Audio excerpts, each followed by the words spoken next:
Bonjour, mon nom est Sylvie Bougie. Bienvenue aux Capsules juridiques.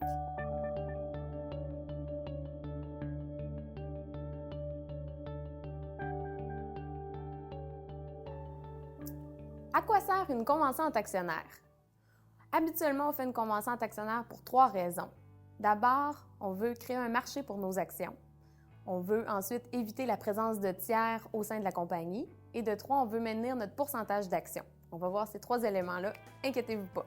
Premier élément, on veut donc créer un marché pour nos actions. On est actionnaire d'une entreprise, c'est un titre de propriété, nos actions.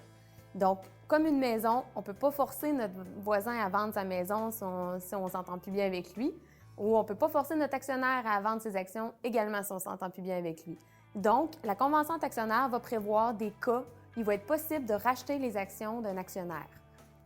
Souvent, c'est des cas, veut pas, moins sympathiques en fait. Donc, on parle de la clause de retrait des affaires. La clause de retrait des affaires va dire qu'en cas, par exemple, de vol, fraude, détournement de fonds d'un associé au sein de la compagnie, on va pouvoir venir racheter ses actions. L'actionnaire, dans ces cas-là, est présumé offrir ses actions. Je dis souvent, l'actionnaire est présumé mettre sur la table ses actions et la société a le droit de les acheter ou pas. Exemple aussi, un actionnaire démissionne au sein de la compagnie. On peut alors forcer le rachat de ses actions. Donc, c'est souvent des cas moins sympathiques comme contravention à la convention d'actionnaire, contravention à la clause de non-concurrence. On veut pouvoir à ce moment-là retirer l'actionnaire de la compagnie. Il y a des cas aussi sympathiques en cas d'invalidité, en cas de décès. Qu'est-ce qui va se passer? Sans convention d'actionnaire, la loi prévoit rien. Donc, la convention d'actionnaire va venir prévoir qu'après une durée de temps déterminée, qu'on détermine entre les parties, on va pouvoir racheter les actions d'un actionnaire invalide ou encore racheter les actions de la succession. Donc, c'est des façons vraiment de créer un marché pour nos actions. Ensuite, le maintien du pourcentage d'actions au sein de la compagnie. J'ai 10 % d'une compagnie, je ne suis pas sur le conseil d'administration, je n'aurai pas nécessairement connaissance si le conseil d'administration veut émettre de nouvelles actions. Pour X raisons, par exemple, il y a un besoin de financement supplémentaire, la compagnie veut émettre des actions.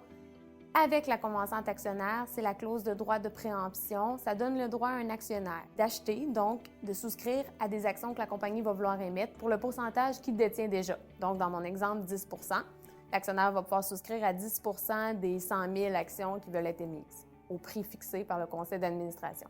Si on ne fait pas ça, on peut avoir des mauvaises surprises si on n'a pas de convention d'actionnaire parce que du jour au lendemain, la compagnie peut émettre des actions, on n'a pas été avisé, on a été dilué. Donc, on a perdu un pourcentage d'actions. Ensuite, la troisième raison, donc, c'est éviter qu'un tiers rentre dans la compagnie. Ça, ce principe-là, il s'applique à plusieurs endroits dans la Convention. D'abord, au niveau du droit de préemption, parce que si on a le droit de souscrire nous-mêmes aux actions, ça évite que la société les émette à des tiers. Ensuite, en cas de décès, justement, on veut éviter que la succession de notre associé devienne actionnaire de la compagnie, parce qu'on s'entend que la succession ne gérera pas nécessairement la compagnie comme notre associé le faisait. On veut éviter que le syndic rentre dans la compagnie également. Donc, ça, c'est prévu dans les cas de retrait des affaires. Il y a aussi la clause droit de premier refus qui prévoit ça. Cette clause-là prévoit que si un actionnaire désire quitter la compagnie, il doit offrir en vente ses actions aux autres actionnaires de l'entreprise. Donc, encore là, ça nous donne le droit à nous d'acheter les actions, toujours au pourcentage d'actions qu'on détenait dans la compagnie. Donc, on évite de mauvaises surprises, on évite qu'un tiers rentre dans la compagnie. C'est les 3 principales raisons pourquoi on fait une convention entre actionnaires. C'est certain qu'il y en a plusieurs autres, comme mettre des mécanismes de règlement de conflits, comme des clauses d'arbitrage, de médiation, de prévoir également une clause de non-concurrence, une clause de confidentialité. Donc voilà, en espérant que le tout a été utile, vous connaissez mieux maintenant l'importance de la convention entre actionnaires.